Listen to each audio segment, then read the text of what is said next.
YSR party పిలుపు మేరకు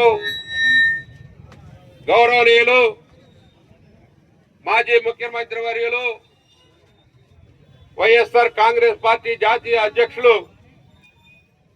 మాన్య శ్రీ జగన్మోహన్ రెడ్డి గారి ఆదేశాల మేరకు రాష్ట్ర వ్యాప్తంగా జరుగుతున్నటువంటి ఈ మహా ఉద్యమం, ఈ జన ప్రభంజనంతో ఈ ప్రభుత్వానికి, ఈ కూటమి ప్రభుత్వానికి కళ్ళు తెరిపించాలని జరుగుతున్నటువంటి ఈ పోరాటం ఈరోజు 3,50,000 మంది ఉద్యోగార్థులు ఎగ్జామినేషన్ డిఎస్సి అని ఎగ్జామినేషన్ రాస్తే అది మరి ఎగ్జామినేషన్ ఏదైతే లీక్ అయిందో, పేపర్ లీక్ అయిందో, మెడికల్ స్టూడెంట్స్ ఏ విధంగా ఇబ్బంది పడ్డారో దానికి మరి ఈరోజు సెంట్రల్ మినిస్టర్ రాజీనామా చేశారు.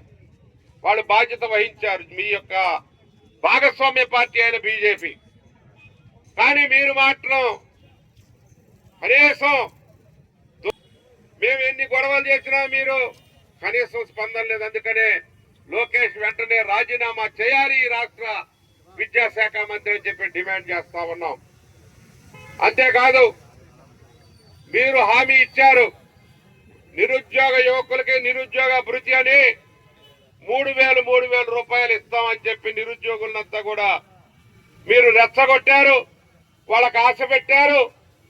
అంతేకాదు, హామీ ఇచ్చి షూరిటీ ఇచ్చి 2 సంతకాలు పెట్టారు. ఒకటి పవన్ కళ్యాణ్, ఒకటి చంద్రబాబు నాయుడు గారు. ఇది బాండ్ అన్నారు, ఈ బాండ్ మీద సంతకం పెట్టిస్తున్నాం, ఇది గ్యారంటీ అన్నారు. 6 గ్యారంటీ, 6 మరి ఏదైతే ఉందో 6 హామీలు, వాటిల్లో ఈ ఒకటి. మరి అదే కాదు, ఈరోజు మహిళా తల్లులకి ఒక్కొక్కరికి 1,500 ఇస్తానన్నారు. పాట పెట్టారు, 1,500 నీకు 1,500, నీకు 1,500, నీకు 1,800, నీకు 1,800 అట్లా లెక్క చెప్పారు. ఒక్కొక్క ఇంటికి 2,40,000, మీ ఇంటికి 1,40,000, ఇవన్నీ లెక్కలు చెప్పారు.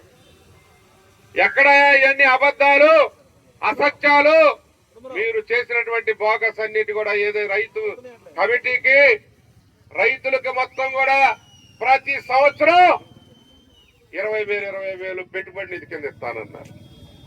ఈ రోజు రైతు గగ్గోలు పెడతా ఉన్నాడు. ఎరువుల ధరలు పెంచేశారు 1,000 రూపాయల బస్తాకి. ఎరువులు ఏ విధంగా ఉన్నాయో మీకు తెలుసు. ప్రతి ఒక్క ఎరువు, కాంప్లెక్స్ ఎరువులు మొత్తం కూడా రేట్లు పెంచేశారు.